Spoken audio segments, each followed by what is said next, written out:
창조절 열째 주일 예배를 시작하겠습니다. 우리는 어느 사람도 예외 없이 주어진 시간만큼만 살다가 세상을 떠납니다. 이런 시한부 인생을 살기에 우리는 교만하지 않으며 태만하지 않고 절망하지 않을 뿐만 아니라 오히려 하나님 안에서 기뻐하면서 늘 깨어 있으려고 노력합니다. 그런 삶의 압축이 곧 예배입니다. 이천지간 만물들아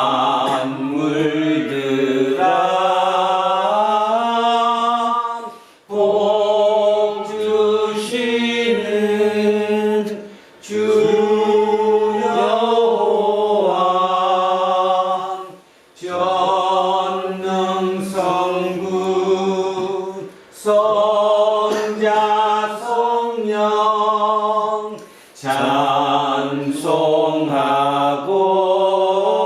찬송하고 찬송하세. 아멘. 온 세상의 영원한 주인이신 하나님, 우리는 당신만을 믿고 희망하며 사랑하겠습니다. 하나님만이 홀로 우리를 창조한 분이시며 지금도 고유한 능력으로 통치하실 뿐만 아니라 장차 아무도 예측하지 못할 큰 영광 가운데서 세상을 완성하실 분이시기 때문입니다. 생명의 희원이자 미래이신 주님은 우리를 찾아오셔서 당신의 뜻을 알리셨고 그 뜻에 순종하라고 명령하셨습니다. 종종 길을 잃는 우리를 목자처럼 품에 안으셨으며 세상 권력자들이 제공할 수 없는 방법으로 궁극적인 위로와 평화를 선물로 주셨습니다.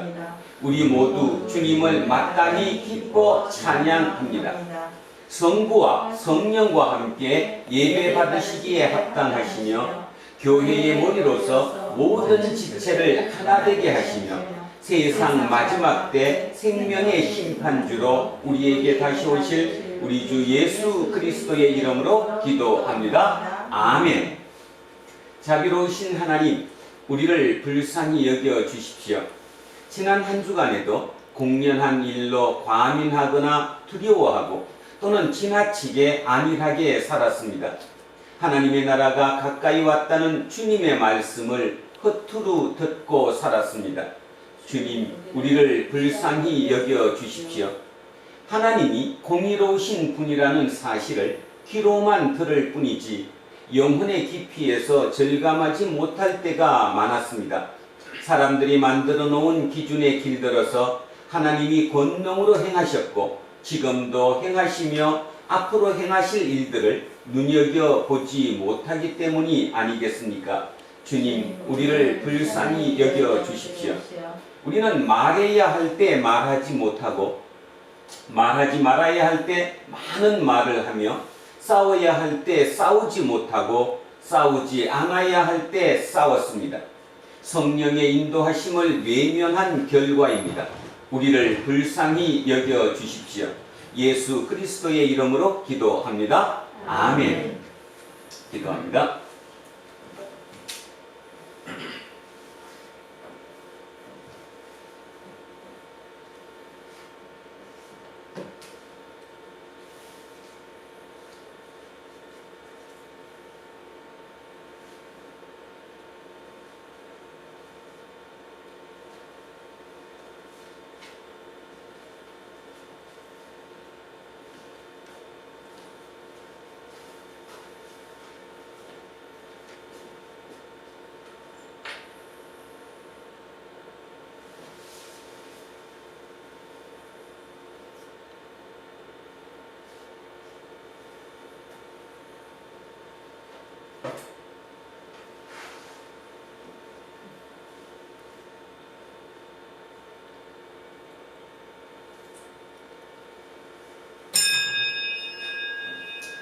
저는 예배를 인도하는 목사로서 하나님의 자비와 긍휼하심 그리고 교회의 2000년 예배 전통에 따라 예수 그리스도의 이름으로 여러분에게 선포합니다. 여러분이 참회의 심정으로 바친 모든 기도 내용은 하나님에게서 용서받았습니다. 기뻐하십시오. 그리고 다시는 그 일로 두려워하지 마시고 이웃의 잘못을 같은 마음으로 용서하십시오. 아멘. 다 자리에 앉아주십시오. 찬송가 220장 찬양하겠습니다. 220장입니다.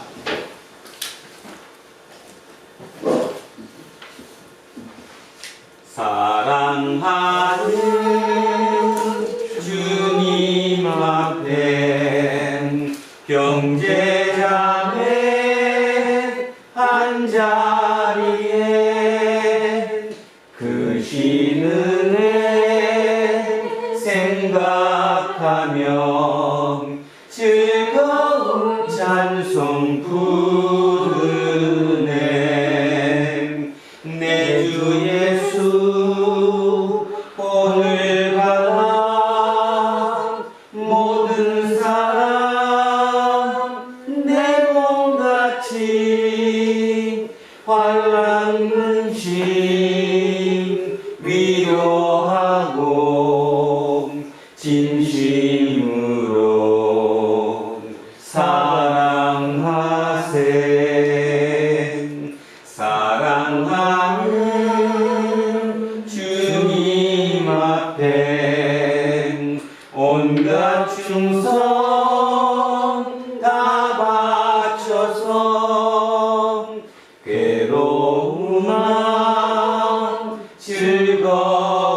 즐거우나 주님만 힘써 섬기네. 우리 주님 거룩한 손 제자들의 발을 씻어 남 섬기는 종의 도를 몸소 행해 보이셨네. 사랑하는 주님 예수 같은 주로 섬기라니 한 피와 한 몸 이룬 형제여 친구들이여 한 몸같이 친밀하고 마음으로 하나 되어 우리 주님 크신 뜻을 지성으로 준행하세.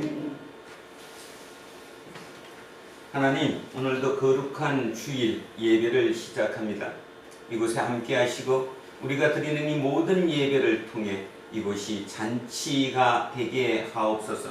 시작하는 시간에서 끝나는 시간 그 모든 순간까지도 하나님께서 친히 인도하시고 역사하시옵소서. 우리의 가정마다 또 우리의 심령마다 하나님께서 항상 함께 하시고 모두를 새롭게 하여 주시옵소서. 새로운 시기, 새로운 세상, 변화가 무쌍한 이 세상 속에서 진정 예수쟁이로 살아갈 수 있도록 예수님의 특별한 은총으로 우리의 삶 속에서 그 예수를 드러낼 수 있는 우리 도란노 공동체 모든 식구들이 되게 하옵소서. 시작부터 끝까지 함께 하시고 우리의 찬양과 우리의 예배를 기뻐 받아 주시옵소서. 감사드리며 거룩하신 우리 주 예수 그리스도 이름으로 기도합니다. 아멘. 자, 인사하겠습니다. 조금 손해보고 삽시다. 하나님 사랑합니다. 하나님 사랑합니다. 입사님을 사랑합니다. 목사님을 사랑합니다. 이육동님을 사랑합니다. 이육동님을 사랑합니다. 김재우님을 사랑합니다. 김재우님을 사랑합니다. 이영민님을 사랑합니다. 이영민님을 사랑합니다. 윤정숙님을 사랑합니다. 윤정숙님을 사랑합니다. 이연승님을 사랑합니다. 이연승님을 사랑합니다. 안병관님을 사랑합니다. 안병관님을 사랑합니다. 정근님을 사랑합니다. 이정근님을 사랑합니다. 김정인님을 사랑합니다. 김종인님을 사랑합니다. 김재세님을 사랑합니다. 김재세님을 사랑합니다. 이한빈님을 사랑합니다. 이한빈님을 사랑합니다. 우리 김남현님을 사랑합니다. 기도하겠습니다. 말씀의 자체이신 하나님, 주님의 말씀은 어두운 세상에서 삶의 방향을 안내해주는 등불이며 영적으로 궁핍한 세상에서 영혼을 풍요롭게 하는 참된 양식입니다. 주님의 말씀을 받아 깨우치며 주님의 뜻에 순종하고 주님의 말씀과 더불어 세상을 살아가도록 우리를 도와주십시오. 예수 그리스도의 이름으로 기도합니다. 아멘. 첫째 말씀 룻기로 갑니다. 구약성서 405쪽입니다. 구약성서 405쪽 룻기 3장 1절에서 5절 4장 13절에서 17절 두 토막으로 나누어 읽습니다. 자, 구약성서 405쪽 룻기 3장 1절에서 5절. 자, 먼저 시작합니다. 룻의 시어머니 나오미가 그에게 이르되 내 딸아 내가 너를 위하여 안식할 곳을 구하여 너를 복되게 하여야 하지 않겠느냐. 내게 함께하던 하녀들을 보아스는 우리의 친족이 아니냐. 보라 그가 오늘 밤에 타작마당에서 보리를 까불리라. 그런즉 너는 목욕하고 기름을 바르고 의복을 입고 타작마당에 내려가서 그 사람이 먹고 마시기를 다하기까지는 그에게 보이지 말고 그가 누울 때에 너는 그가 눕는 곳을 알았다가 들어가서 그의 발치 이불을 들고 거기 누우라. 그가 내 할 일을 너에게 알게 하리라 하니 룻이 시어머니에게 이르되 어머니의 말씀대로 내가 다 행하리이다 하니라. 자, 4장입니다. 4장 13절에서 17절입니다. 13절입니다. 이에 보아스가 룻을 맞이하여 아내로 삼고 그에게 들어갔더니 여호와께서 그에게 임신하게 하심으로 그가 아들을 낳은지라. 여인들이 나오미에게 이르되 찬송할지로다. 여호와께서 오늘 내게 희어 물을 자가 없게 하지 아니하셨도다. 이 아이의 이름이 이스라엘 중에 유명하게 되기를 원하노라. 이는 내 생명의 회복자이며 내 노년의 복량자라. 곧 너를 사랑하며 7 아들보다 귀한 내 며느리가 낳은 자로다 하니라. 나오미가 아기를 받아 품에 품고 그의 양육자가 되니 그의 이웃 여인들이 그에게 이름을 지어주되 나오미에게 아들이 태어났다 하여 그의 이름을 오벳이라 하였는데 그는 다윗의 아버지인 이새의 아버지였더라. 아멘. 자, 성시교독 시편 139편으로 갑니다.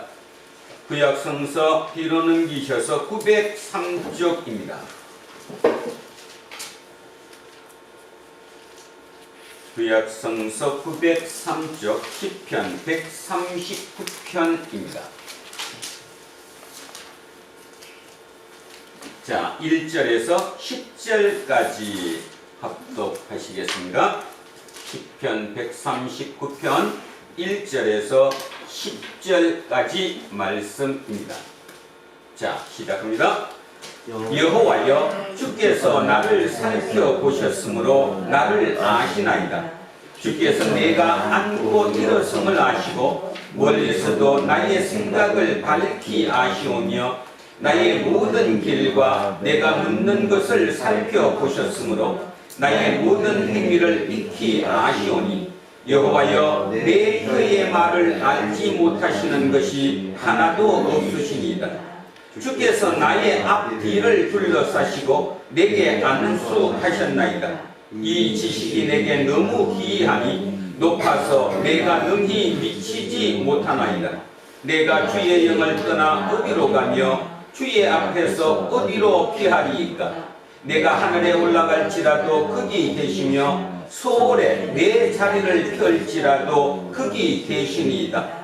내가 새벽 날개를 치며 바다 끝에 가서 거주할지라도 거기서도 주의 손이 나를 인도하시며 주의 오른손이 나를 붙드시리이다. 아멘. 자, 둘째 말씀 히브리서로 가겠습니다. 신약 성서 362쪽입니다. 신약 성서 362쪽.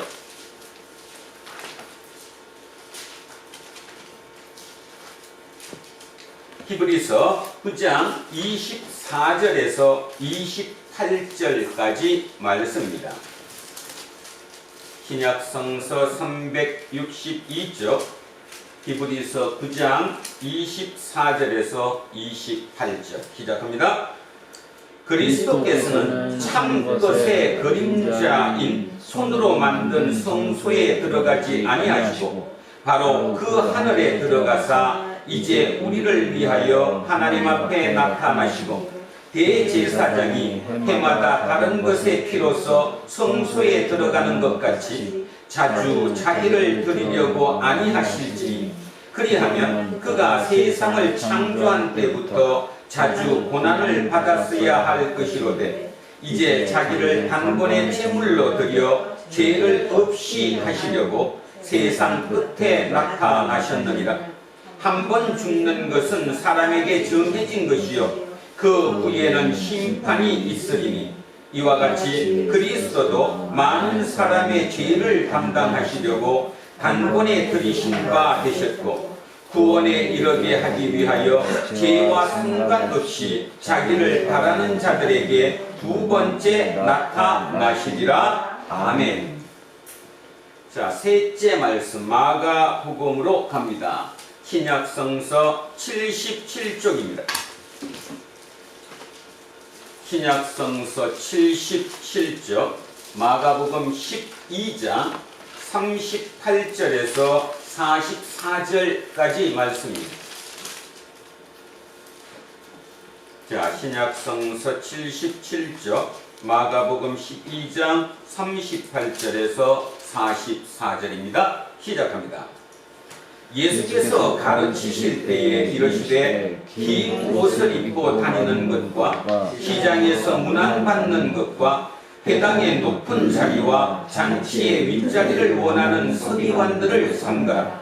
그들은 과부의 가산을 삼키며 외식으로 길게 기도하는 자니 그 받는 판결이 더욱 중하리라 하시니라. 예수께서 헌금함에 대하여 안주사 우리가 어떻게 헌금함에 돈 넣는가를 보실세 여러 부자는 많이 넣는데 한 가난한 과부는 와서 2렙돈 곧 한 고드란트를 넣는지라. 예수께서 제자들을 불러다가 이르시되 내가 진실로 너희에게 이르노니 이 가난한 과부는 헌금함에 넣는 모든 사람보다 많이 넣었도다. 그들은 다 그 풍족한 중에서 넣었거니와 이 과부는 그 가난한 중에서 자기의 모든 소유 곧 생활비 전부를 넣었느니라 하시니라. 아멘. 자, 오늘 주신 말씀입니다. 이사야 9장으로 갑니다. 구약성서 978쪽입니다. 구약성서 978쪽 이사야 9장 1절에서 7절까지 말씀입니다. 자, 천천히 머릿속에 그림을 그리시며 자, 합독하시겠습니다. 시작합니다. 전에 고통받던 자들에게는 흑암이 없으리로다. 옛적에는 여호와께서 스불론 땅과 납달리 땅이 멸시를 당하게 하셨더니 후에는 해변길과 요단 저쪽 이방에 갈릴 일을 영화롭게 하셨느니라. 흑암에 행하던 백성이 큰 빛을 보고 사망의 그늘진 땅에 거주하던 자에게 빛이 비치도다.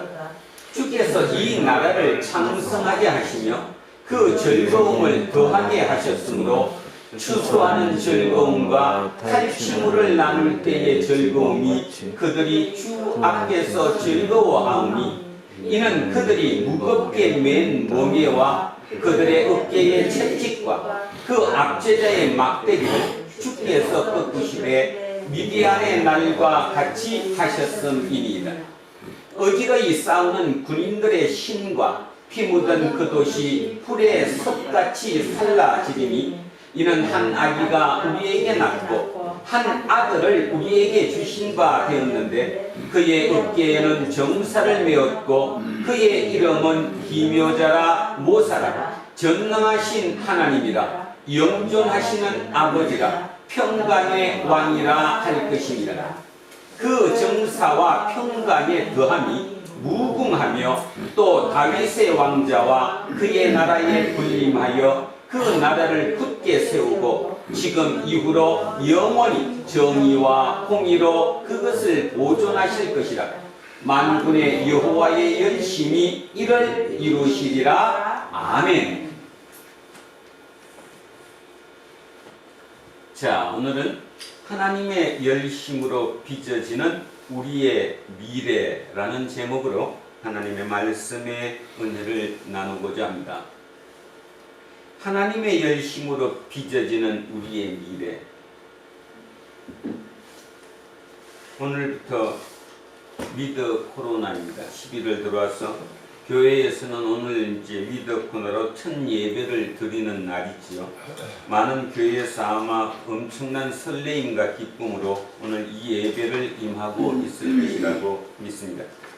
우리는 지난 1년 10개월 전에 조금 지나고 나면 포스트 코로나, 탈코로나, 코로나가 옛날 얘기로 끝나고 코로나가 사라지는 포스트 코로나를 맞이할 것이라고 기대했었습니다. 그게 하루 쌓이고 쌓여서 1년 10개월, 그 2년이 돼 가고 있죠. 결국 우리나라뿐만 아니라 전 세계 많은 곳에서 포스트 코로나는 있을 수 없겠구나, 포기하자.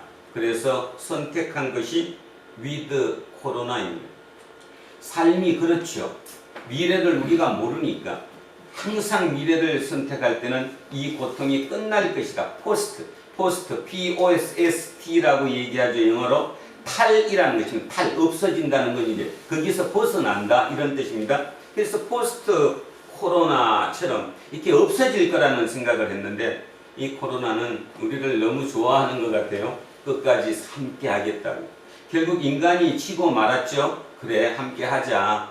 그래서 지금부터 이제 우리는 함께하는 위드 코로나 시대를 맞이합니다. 그런데 중요한 사실은 포스트 코로나든 위드 코로나든 어쨌든 통과한 이후는 예전으로 돌아갈 수 없다는 거예요. 특히 교회에서도 마찬가지. 1년 10개월 전 그 코로나가 발생하기 이전의 그 모습으로 우리의 예배 생활이나 우리의 모든 삶이 다시 돌아가지 않는 사실을 명심하셔야 된다는 거죠. 그게 되지 않으면 굉장한 혼란이 오겠죠. 혼란이 올 뿐더러 아주 혼동스럽고 충돌이 엄청나게 일어날 것입니다. 특히 예배 부분도 많이 그럴 것입니다. 오늘 이제 위드 코로나가 되어서 다 함께 모여서 예배 드리는 교회들이 상당히 많이 있겠지만 그럼에도 불구하고 이전에 1년 10개월 전 그때 모이던 그 모습으로 다 모이지는 않을 것이라는 거죠. 어른들은 생각할 것입니다. 젊은 애들이 하나님을 버렸어. 교회도 안 나오고 말이야. 예배를 그렇게 불성실하게 드리고 아마 그럴지도 모르겠죠. 그 젊은 친구들은 이렇게 얘기할 것입니다. 거기 가서 그렇게 예배 드리나 인터넷을 통해서 예배를 드리나 뭐 예배 드리는 거 마찬가지 아니야? 인간은 그런 동물이라는 것입니다. 인간은 그때그때 그 상황에 적응해서 새로운 것을 만들어내는 그것이 우리 인간이라는 거죠. 지난달 사이언스라고 하는 곳에 과학 논문이 발표되는 곳에 모잠비크의 암코끼리가, 코끼리는 여기 이게 나야 되잖아요. 뭐라고 그러죠? 코끼리 뿔 뭐라고 그래요? 상아. 상아가 당연히 있어야 되는 건데 상아가 없이 태어나는 암코끼리가 아주 많다고 얘기합니다. 그래서 과학자들이 논문을 발표했습니다. 근데 그 결과가 뭐냐? 왜 그렇게 됐느냐? 그러니까 왜 원인이 뭐냐 이 말이죠. 왜 코끼리가, 암코끼리는 상아가 나와야 되는데 상아가 없이 태어날까? 그들의 학자들의 결론은 이것입니다. 지난 1970년부터 1990년 약 30년 동안에 모잠비크는 내전이 일어나서 그 내전의 군비, 군수 물자를 확보하기 위해서 다 상아 있는 코끼리를 죽였다는 거죠. 밀렵을 했다는 거예요. 그래서 그 상아를 팔아먹어서 군수 물자를 확보했다는 거죠. 그 30년 동안 죽은 코끼리가 얼마나 많았겠습니까? 근데 코끼리가 느꼈겠죠. 아, 모두가 죽는 것이 아니라 선택적으로 죽는구나. 누가 죽는 거예요? 상아가 있는 코끼리가 죽는 거예요. 상아가 없는 코끼리는 관계없는 거예요. 지금으로부터 이제 40-50년이 지나고 나니까 코끼리도 적응을 한 거죠. 환경에. 그래서 뭐를 내는 거예요 지금? 상아가 없는 코끼리가 태어나고 있다는 거죠. 이게 생명이라는 것입니다. 생명. 아시겠습니까? 이것을 머릿속에 둔다면 지난 1년 10개월 전에 우리 교회가 교인이 몇 명이었고 예배 시간에 몇 명이 모였고 헌금이 얼마가 들어왔는데 이거 뭐 위드콜에 이렇게 하고 났더니 왜 이렇게 됐어? 아니면 신앙이 도로 없어진 거 아니야? 무디어진 거 아니야? 이런 식으로 다시 예전으로 회복하는 것을 요구하는 것은 잘못됐다는 얘기를 제가 말씀드리는 겁니다. 생명체는 그러합니다. 그게 또 진실이고 그래야 한다는 거죠. 생명체는. 그래서 오늘은 좀 중요한 얘기를 하겠습니다. 구약의 하나님은 이름이 뭐였는데 혹시 뭐라고 하죠? 구약의 앞쪽에 쭉 보면 여호와라는 말을 쓸 때 야훼 또는 여호와 앞에 세 글자를 붙였어요. 형용사. 뭐의 여호와 이렇게 붙였는데 만군의 여호와. 만군의 여호와입니다.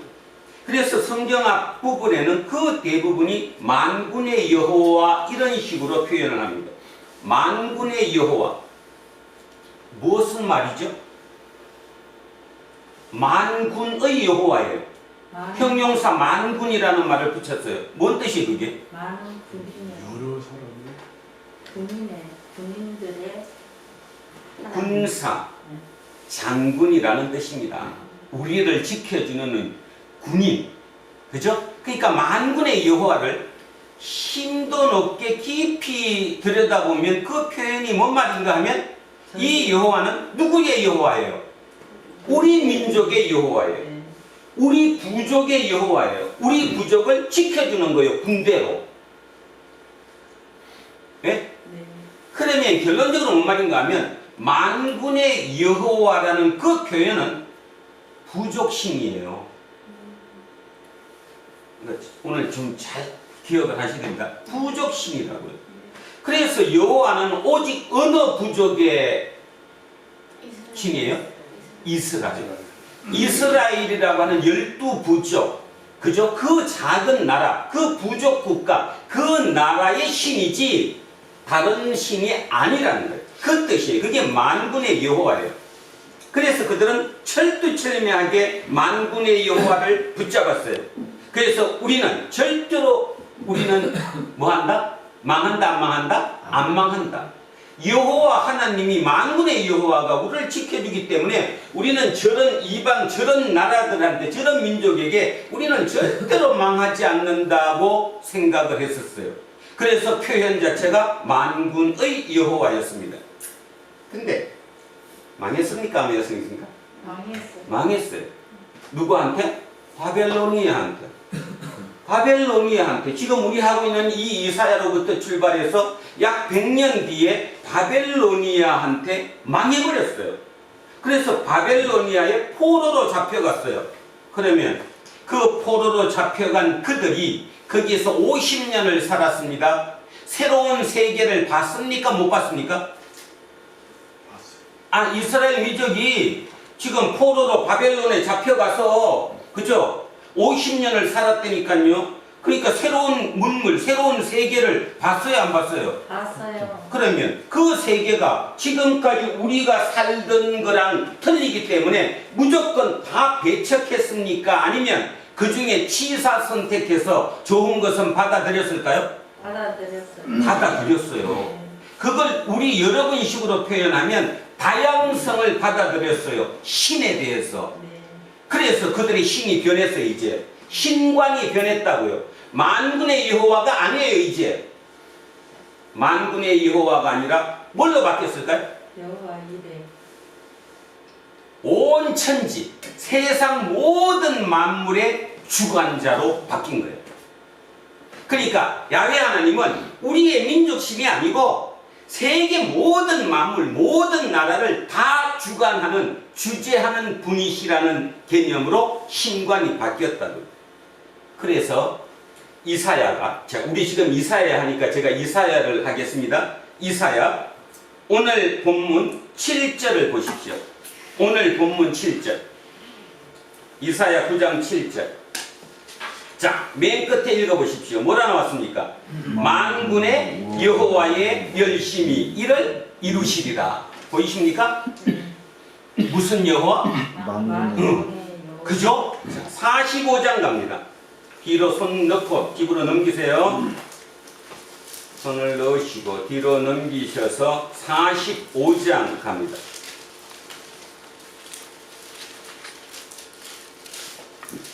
자, 갑니다. 자, 거기에 45장 1절, 1절을 제가 읽습니다.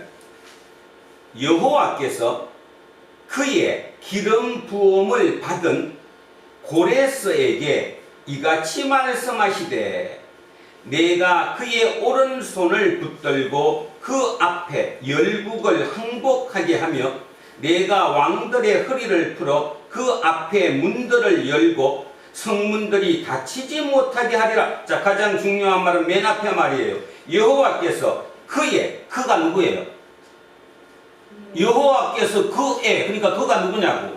여호와. 여호와의 기름 부음을 받은 누구래요? 고레스래요. 여러분, 고레스 세계사의 이름은 이제 성경에는 고레스라고 표현이 되어 있지만 세계사를 배우면 뭐라고 나오죠? 키루스 대왕. 키루스 대왕. 키루스 대왕이 만든 나라가 어디예요? 페르시아. 지금의 이란이에요. 이란. 지금의 이란, 페르시아. 그러면 페르시아가 누구를 망가뜨리고 바벨로니아를 무너뜨리고 페르시아를 만든 거거든요. 그러면 지난 아까 제가 설명할 때 이렇게 얘기했어요. 이스라엘이 누구한테 망해가지고 바벨로니아한테 망해서 이 사람들이 글로 잡혀갔어요? 안 잡혀갔어요? 잡혀갔어요. 근데 50년 만에 바벨로니아가 망했어요. 누구에게? 페르시아에게. 그 페르시아 왕이 누구예요? 키루스.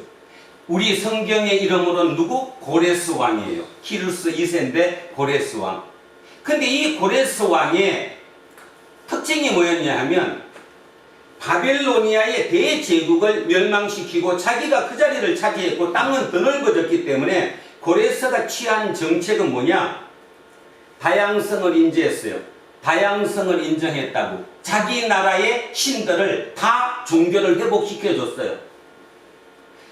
각자 자기 나라에 말아. 그래서 이 고레스가 어떻게 했죠? 이스라엘 사람들을 돌려보냈어요? 안 돌려보냈어요?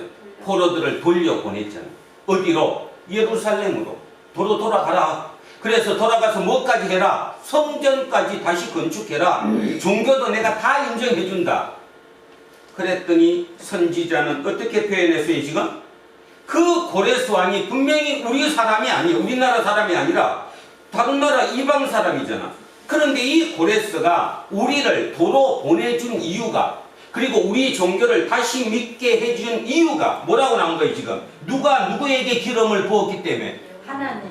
여호와 하나님이 누구에게? 고레스에게 뭐를 붙여가지고 기름을 부어가지고 그렇게 했다는 거예요. 뭔 뜻입니까 지금 이게? 지금 오늘 여러분 굉장히 중요한 거 하는 겁니다. 뭔 뜻이에요? 분명히 아까 이사야 7장에서는 뭐라고 그랬는데 9장에서는 만군의 여호와인데, 만군의 여호와는 우리를 지켜주는 군인, 군사, 장군 여호와예요. 그러니까 부족신이라니까, 우주 부족을 지켜주는 신.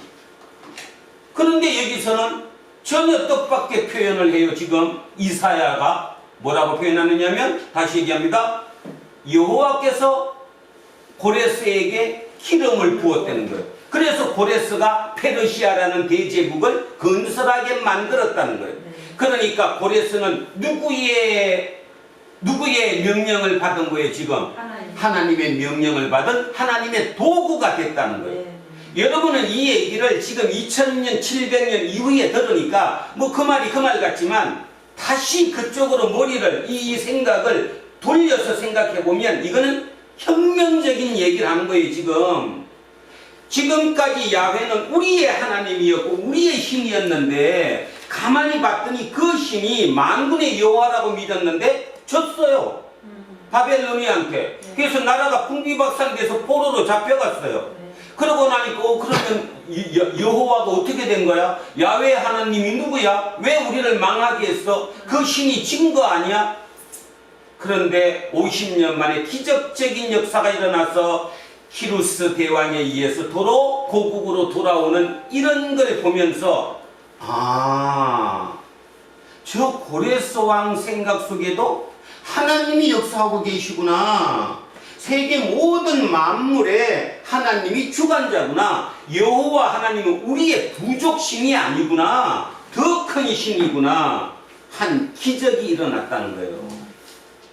이런 걸 읽을 수 있어야 신앙이 흔들리질 않아요. 이게 안 되고 나니까 왜 코로나 전하고 코로나 이후에 이렇게 차이 나냐? 40대들은 왜 안 오냐? 신앙이 다 없어진 거 아니냐? 이렇게 우리가 몰고 가버리면 답은 전혀 없어진다는 거예요. 새로운 환경을 만들어주고 다시 한번 우리의 그 관념을, 그저 보는 관점을 바꿔주면 다시 한번 이어나간다는 거예요. 지금 제가 얘기하는 것도 마찬가지고 여러분 머릿속에 들어오는 것도 마찬가지. 예수님이나 하나님은 범위가 좁아요. 우리는 그분을 다 알 수가 없어요.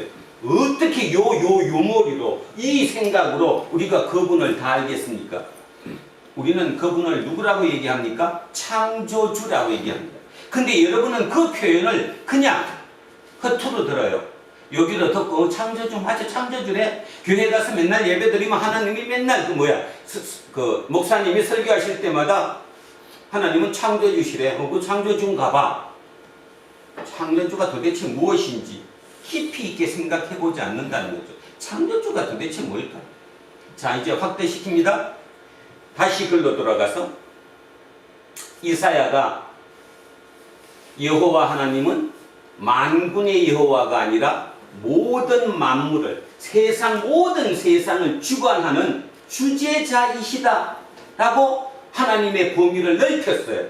그러면 그 백성 모두가 맞다, 이사야가 진짜 똑똑한 사람이구나 했을까요? 아니면 저 미친놈이라고 그랬을까요? 여러분은 어떨 것 같아요? 미친놈. 대부분의 사람들은 말도 안 된다고 생각했어요. 어떻게 그럴 수 있어? 어떻게 신이 그럴 수 있냐고, 말이 안 되지 그랬는데, 그렇게 그들이 공격하니까 이사야가 한마디를 더 합니다. 자, 9절입니다. 45장 9절입니다. 자, 아까 보셨던 45장 9절을 한번 보겠습니다. 9절에 이렇게 얘기합니다. 질그릇 조각 중에 한 조각 같은 자가, 질그릇, 그러니까 그릇이 그릇 조각 중에 한 조각밖에 안 되는 자가 자기를 지으신 이와 더불어 다툴진대 화 있을진저 진흙이 토기장이에게 너는 무엇을 만드느냐 또는 너가 만든 것이 그는 손이 없다 말할 수 있겠느냐? 지금 이사야가 뭔 얘기하는지 알죠? 이사야가 우리의 여호와 하나님은 만물을 온 우주를 주재하는 주관하는 분이셔. 만군의 여호와가 아니셨어 하니까 사람들이 말도 안 돼 무슨 소리 하고 있어. 그러니까 이렇게 얘기하는 거예요. 비유해서 진흙이 실제로 진흙을 구워서 토기를 만드는 토기쟁이에게 너 뭐 만들어? 너 그거 만들면 안 되지 않아? 이렇게 만들어야지 할 수 있어요 없어요? 없다는 거잖아요. 그런데 지금 우리는 어떻습니까? 여러분 마음속에 가만히 한번 잠깐이라도 생각해 보십시오. 여러분의 하나님은 어떻습니까? 여러분이 만듭니까 안 만듭니까? 만들어요. 내 마음대로. 그죠? 여러분이 지금 토기쟁이에게 진흙이 토기쟁이에게 왜 이렇게 만들어? 이렇게 만들어야지 하고 있는 거랑 똑같은 현상이 지금 벌어졌다는 거예요. 저는 이거를 묵상하면서 그 생각했습니다.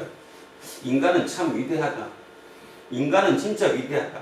그러면 이 인간이 세상에 있는 그 모든 생명체 중에 진짜 이 정도로 될 수 있을까? 이게 그냥 될 수 있을까? 그런 생각을 했어요. 왜냐하면 2700년의 전에 이사야란 그 고대인이 이런 생각을 가졌다는 거예요. 응? 신관이 신에 대해서 그런 생각을 가졌다는 거예요. 그때 모든 세상에 이스라엘뿐만 아니라 다른 나라들도 다 부족신이잖아요. 부족신이란 말 알죠? 네. 심지어는 그 부족신이 더 좁혀지면 어떻게 돼요? 마을신이 되잖아. 마을신. 옛날에 마을마다 큰 나무에 담나무라고 해놓고 제사도 지내고 했잖아요. 신으로 모셨잖아요. 그런 시대 아닙니까? 그 시대? 쉽게 말해서 제 어릴 때도 우리 동네 당나무에 제사 지냈어요. 나무 큰 데다가 이거 뭐 끼두르려고 막 그죠? 해갖고 1년에 한 번 제사 지냈다니까. 제 어릴 때만 해도. 그런데 2700년 전에 이사야라는 선지자는 신을 그렇게 판단한 거예요. 그 신. 그러면 제가 왜 이 얘기를 하느냐 하면 이사야가 옳았어요 안 옳았어요? 2700년이 지난 지금 우리가 보면 이사야가 분명히 옳았어요. 그죠? 그런데입니다. 실제로 이스라엘 민족이 도로 자기 나라로 돌아와서 다시 삶을 형성해 가면서 그 이사야의 말을 그대로 다시 받아들여서 신관을 넓혔어요? 아니면 도로 더 좁혔어요? 도로 더 좁혔잖아요. 도로 더 좁혔잖아요. 그 좁힌 사람들의 핵심적인 세력이 누구예요? 바리사이자. 바리새파. 좁혔잖아요. 그럼 여러분 어느 조직이든 왜 이게 넓은 거를 좁힐까요? 우리나라도 지금 보세요. 이 나라도 보수, 뭐 진보 좁히잖아요. 그죠? 나는 죽어도 이재명이야. 아니야 나는 죽어도 윤석열이야. 뭐 크게 볼 생각은 안 하잖아요. 그게 인간이 좁혀지는 거예요. 좁혀야지 그게 딸딸 뭉쳐가지고 뭔가가 될 거라고 생각한다라는 거죠. 대한민국은 그런 면에서 참 위기입니다. 그렇지만 이게 개인적으로 어떻게 할 수 있는 부분이 아니기 때문에 우리는 기도할 수밖에 없습니다. 기도하셔야 합니다. 하나님, 이 대한민국 우리 민족의 모든 것을 주관하시는 하나님이 진짜 하나님이신 우리가 믿으니까 하나님께 그 과정을 통과를 잘할 수 있도록 또 우리에게 어떻게 해야지 이거를 모든 것을 잘 갈 수 있는지를 알려달라고 기도해야 된다는 것입니다. 이번 대한민국의 코로나 약 2년이 되지 않는 1년 10개월 동안 한국에 있는 어떤 조직이든 조직 중에 가장 큰 영향력을 미치고 세상으로 지탄도 받고 했던 그 곳이 어딘지는 아시죠? 교회입니다. 그게 긍정적이었던 부정적이었던 결국 코로나를 통과하면서 대한민국 사회에서 가장 자기를 다시 돌아봐야 할 곳은 저는 교회라고 생각합니다. 교회가 가장 큰 영향력을 미쳤고요. 어떤 형태로든 제가 지금 얘기했습니다. 긍정적이든 부정적이든 영향력을 미쳤고 그걸 통해서 이제 위드 코로나로 다시 와서 옛날로 다시 우리가 뭉쳐서 돌아간다? 그건 절대로 있으면 안 된다. 절대로 그렇게 있어서는 안 된다. 그래서 오늘은 저는 이 얘기로 이제 먼저 하고 본문을 들어가고자 합니다. 그럼 우리는 어떻게 해야 될까? 이사야라는 선지자, 물론 한 명은 아니었지만 이 선지자들을 통해서 신관을 바꿨습니다. 만군의 여호와가 모든 우주를 통치하시는 그분으로. 그러면 우리는 어떻게 바뀌어야 될까? 예수님이 도대체 누굴까? 대한민국 예수쟁이를 위한, 예수쟁이가 만약에 1000만 명이라고 얘기 안 되면 대한민국 1000만 명의 신일까? 아니면 우리나라 전체이며 이 지구별 우주 전체의 신일까?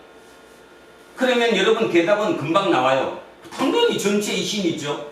말은 그렇게 하면서도 실은 마음속 한쪽에는 내 신이에요. 아닙니까? 내 신이잖아요. 우리 신. 딴 사람이 더 잘 되면 안 되죠. 내가 더 잘 돼야지. 나는 예수쟁인데 예수가 나를 도와줘야지. 그분을 도와주면 돼. 그 사람을 도와주면 말도 안 되는 거 아니에요? 이렇게 생각한다라는 거죠. 자, 여러분, 기독교의 시작은 아브라함입니다. 그러면 여러분이 잘 알고 계시는 창세기에 아브라함이 100세에 낳은 아들 이삭을 모리아산에 바치라는 하나님의 명령에 따라 갖다 바치는 거 기억하시죠? 네. 어떻게 그걸 해석하십니까? 아버지가 100세에 낳은 그 귀한 아들을 하나님이 제물로 바쳐, 제물로 바친다는 말은 불에 태워서 번제로 태워 했을 때 한마디 말도 없이, 성경에 한마디 말도 없어요. 그죠? 뭐 옳다 그러다 뭐 하겠습니다 이런 것도 없이 그냥 그대로 시시해서 갖다가 진짜 아들을 갖다가 낳아요. 많은 사람들이 설교를 하거나 많은 사람들이 묵상하고 하는 대답은 다 그 정해져 있어요. 그게 하나님에 대한 믿음이다. 아들보다 하나님을 절대적으로 믿었다는 표현 아니냐? 자, 좋습니다. 믿음이겠죠. 그러면 가장 중요한 건 먼저 도대체 어떤 생각을 가진 아브라함이었기에 자기 아들을 바치라는 그 신의 명령을 그냥 갖다가 진짜 그렇게 하느냐는 거예요. 도대체 그 근원에 있는 아브라함 생각 근원 속에 있는 그것이 뭘까? 그게 뭘까요 도대체? 그냥 우리는 믿음이라고는 얘기하지만 그 믿음이 뭘까요? 어디서 나왔냐는 거예요. 그게 그 믿음의 근거는 하나님이 창조주라는 거예요. 하나님이 창조주라는 말은 무슨 뜻이죠? 내 생명이 내 거라는 거예요? 하나님 거라는 거예요? 하나님. 이걸 허투루 들으면 날마다 헷갈려요. 아무리 좋은 얘기 들어도, 성경을 아무리 읽어도. 우리 기독교에 제가 생각하던데 진짜 위드 코로나에 이 코로나를 통과해서 우리가 다시 확인해야 될 게 뭐냐 하면 진짜 하나님은 창조주예요. 그러면 그 말의 의미는 나는 철저하게 피조물이에요. 그러면 피조물이 뭔 뜻이냐? 내 생명이 내게 아니라는 뜻이에요. 그런데 우리는 지금 어떻습니까? 지난 주일도 어떠셨냐고요? 생명이 내 거라고 생각했잖아요. 그래서 이 생명을 확대시키고 확장시키고 남들에게 더 멋있게 보이는데 모든 걸 쏟지 않았어요? 그게 잘 안 되면 스트레스 받고 열받고 짜증내고 화내고. 그런데 진짜 이 생명이 내게 아니라 하나님이 주신 선물이고 하나님 것이라고 생각하면 하나님이 야, 너 아들 갖다 바쳐. 바치지. 생명이 내가 어떻게 할 수 있는 게 아니니까. 생명 자체가 내게 아니니까. 하나님이 내 아들로 주셨을 순간만큼은 내 아들일 뿐이지 이 아들이 내 소유가 아니잖아. 생명의 주인 거지. 기독교는 성경 처음부터 끝까지 흐르는 맥이 딱 정해져 있어요. 너는 피조물이다.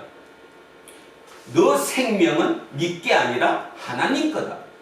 우리가 지금 헷갈리는 이유는 생명이 내 거라고 생각하는, 당연히 내 거라고 생각하는 거예요. 우리가 물을 틀면 수도꼭지만 탁 내면 좋은 물만 그냥 마시듯이, 또는 이렇게 호흡하면서 그냥 산소를 돈도 아니고 공짜로 마시듯이 그냥 당연하다고 생각하는 거예요. 한 번도 이 생명이, 내 생명이 내게 아니라고 생각한 적이 없는 거예요. 그냥 피조물 창조주 뭐 이런 얘기는 그냥 말로만 듣고 마는 거예요. 진지하게 고민하면서 생각하지 않는 거예요.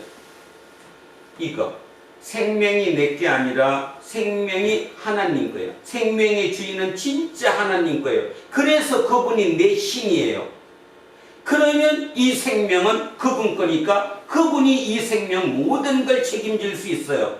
그러면 이제 우리는 이렇게 얘기합니다. 모든 걸 책임지면 당연히 좋아야지. 자, 그럼 하나 해봅시다. 굉장히 햇빛이 잘 비치는 좋은 곳에 오랫동안 계속 해만 비치면 그거 땅이 어떻게 돼요? 터져. 어떻게 되냐? 사막이 되잖아요. 광야가 되죠? 계속 비치면. 자, 그 얘기를 하지 말고 우리 얘기를 합시다. 대한민국 70년 만에 진짜 세계 10대 내에 들어가는 부를 이뤘습니다. 얼마나 잘 삽니까? 좋아졌습니다. 쉽게 얘기하면 햇빛이 계속 대한민국을 지금 비치고 있는 거예요. 그래서 한 30년, 40년 비쳤어요. 그랬더니 지금 어떻습니까? 그 빛을 막고 자란 나부터, 장로님부터, 우리 이현성 집사부터, 여기 있는 모든 사람부터 어떠냐고요? 가슴에 더 초록빛이 빛나면서 푸르러졌습니까? 아니면 광야가 됐습니까? 밖에도 무서워서 못 나가잖아요. 묻지마 폭력도 나오고 묻지마 살인도 있고 뭐 별 희한한 거 말도 안 되는 일이 막 벌어지잖아요. 이유가 뭐죠? 광야가 됐으니까. 사막이 돼버렸으니까. 된 이유가 뭐죠? 햇빛을 너무 받아서. 사이에 바람도 와야 되고 태풍도 불어야 되고 그죠? 그런 거를 다 겪어내야 되는데 부모는 자식한테 그걸 절대로 안 겪어주려고 하다가 보니까 여기 아내가 다 그냥 이제 광야가 되어버렸어요. 그러고는 부모는 얘기해요. 주는 왜 저래졌지? 내가 너한테 안 해준 게 뭐야? 내가 너한테 못 해준 게 뭐 있냐고. 부모는 그렇게 얘기해요. 내가 너한테 못 해준 게 뭐 있어? 그런데 정작 그 본인은 광야가 됐다는 거예요. 삭막해졌어요. 인간이 삭막해졌다고. 그죠? 근데도 우리는 오늘도 교회에 와서 이런 얘기 들으면 짜증내, 기분 나빠. 뭔 얘기 들어야 돼요? 하나님이 여러분 가정마다 복 주셔갖고 다음 주에는 하느님마다 다 풍성하게 되고 만사형통하게 되고 뭐 시험 보는 거 있으면 다 붙어야 되고 응? 심지어는 로또 복권도 붙어야 되고 우리는 그러는 가운데 지금 이까지 왔다라는 거죠. 그래서 아브라함을 기억해 보시기 바랍니다. 우리 기독교는 결국 아브라함부터 출발하는데 아브라함의 그 믿음의 근원이 무엇인가를 기억하셔야 된다는 겁니다. 그 근원은 결국 깊이 들어가면 믿음이라고 표현하지만 그 믿음의 근원조차도 나는 피조물이라는 거예요. 내 생명은 내게 아니라는 거예요. 이삭의 생명도 내게 아니라는 거예요. 이삭 거도 아니라는 거예요. 그 생명의 주인은 하나님이라는 거예요. 그 전제 조건만 그것만 내 속에 완벽하게 들어오면 내 삶은 진짜 형통해지고 기쁨으로 행복으로 살아낼 수 있습니다. 어느 철학자가 니체인가요? 괴텐지 니텐지 기억이 잘 안 나요. 이런 표현을 한 적이 있습니다. 행복을 어떻게 구합니까? 어떻게 행복합니까? 첫째, 너가 누구냐를 따져라. 두 번째, 너가 지금 있는 곳이 왜 여기 있는지 의미를 부여할 수 있으면 행복하다. 다시 얘기하면 너가 누군지를 먼저 알고 두 번째는 지금 네가 처한 그 상황을 의미를 부여할 수 있으면 행복하다. 그런 면에서 제가 지난주에 그 문장을 제가 머릿속에 보면서 이게 떠올랐습니다.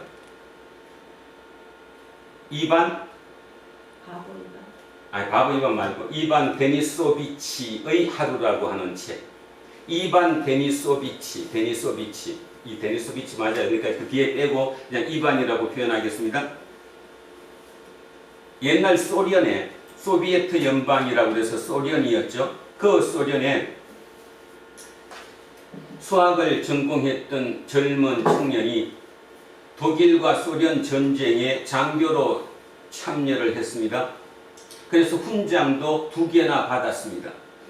젊은 청년이 친구랑 편지를 교환을 했는데 그 편지에 스탈린, 그때 당시 이제 스탈린 공산혁명을 일으켜서 레닌 이후를 잡았던 그 스탈린에 대해서 조금 비하적인 표현을 썼어요. 그게 편지 검열에 걸렸죠. 그래서 그 청년은 장장 8년 동안 강제 노동 수용소에 들어가게 됩니다. 그 노동 수용소에서 엄청난 고통을 당하죠. 그리고 스탈린이 죽고 난 뒤에 복권이 되었습니다. 그래서 복권이 되어서 중학교 수학 선생님으로 있다가 자기가 경험했던 그 수용소 얘기를 썼습니다. 근데 그 수용소 얘기는 사회적에서 금기거든요. 여기 젊은 친구들은 뭐 그런 게 별로 없지만 뭐 우리 저기 이현승 집사나 안 집사 뭐 이후에 그죠? 장로님, 권사님 그 세대만 하더라도 예전에 우리 독재 시대를 겪었기 때문에 분명히 뭘 알더라도 표현 못하는 거 있잖아. 말로 하면 안 되는 거. 그죠? 지금 북한으로 따지면 북한의 정치범 수용소가 많이 있다고들 얘기하잖아요. 당연히 있는지 알지만 거기 사는 사람이 그게 있다고 공공연하게 얘기할 수 없는 것처럼 그 당시 소련에 대해서도 수용소가 있지만 강제노동 수용소, 러시아어로 굴라크라고 하는 것이 그 소련의 엄청난 곳에 많이 존재하고 있지만 공식적으로 그 얘기를 할 수 없는 그 시대에 그 굴라크 얘기를 중편 소설로 쓴 것입니다. 그래서 발표를 했어요. 그러면 이제 이런 의문이 듭니다. 우리나라는 옛날에 동백아가씨도 못 부르게 했는데 검열이 들어가면 국가에서 다 통제를 하니까 못하게 되는데 어떻게 굴라크 강제노동 수용소 얘기에 소설을 쓸 수가 있었지? 이유가 있습니다. 스탈린이 죽고 난 다음에 이어받은 사람이 후르시초프인데 후르시초프는 스탈린이 원체 막강했기 때문에 스탈린을 격화시켜야 돼요. 이 권위를 떨어뜨려야 내가 살거든요. 그래서 후르시초프 입장에서는 이 소설을 발표를 하면 이 소설의 힘에 의해서 스탈린이 격화될 거라고 생각한 거죠. 그래서 발표된 소설 이름이 이반 데니소비치의 하루라는 책입니다. 이 책은 나오자마자 정확하게 일주일 만에 러시아를, 그러니까 소련을 완전히 뒤엎었고요. 그 중학교 수학 선생님은 단박에 최고의 베스트셀러 작가로 떴습니다. 그분이 바로 알렉산드르 솔제니친입니다. 솔제니친은 이 책으로 1970년에 노벨 문학상을 받았죠. 자, 솔제니친 얘기를 합니다. 이 솔제니친이 자기가 8년 동안 경험했던 그 수용소의 얘기를 글로 써낸 거예요. 그게 이반 데니소비치 하루라고 그랬습니다. 저는 이걸 뭐 자세히 설명하는 이유가 뭐냐 하면 상황을 보자는 거예요. 자, 거기에 자전적 소설인데, 자기의 자전적인 소설인데, 소설 속 주인공의 이름은 이반이에요. 자, 그 이반은 영하 30도가 넘는 그 추위 속에서 아침 시간 10분, 점심 시간 5분, 저녁 시간 5분, 이 10분, 5분, 5분 밥 먹는 시간, 이 밥 먹는 거에 목숨 걸고 사는 인생이 돼버렸어요. 뭔 말이죠 이게? 인간으로서의 모든 권위와 존엄성을 버렸다는 거죠. 사람이 그 처지가 되면 당연히 그렇다는 거예요. 모든 걸 버릴 수밖에 없다는 거예요.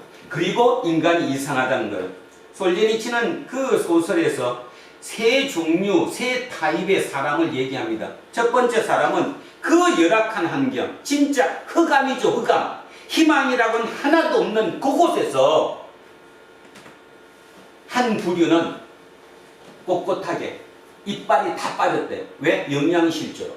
이빨이 다 빠졌는데 그 잇몸으로 그 ጨ깨주는 죽을 먹는다는 겁니다. 그 죽에 절대로 입을, 코를 받고 먹지 않는다는 거예요. 자기를 지킨다는 겁니다. 그래서 그 표현되면 솔제니친의 표현에 따르면 큰 바위, 산에서 캐낸 바위처럼 위험이 있었다는 거예요.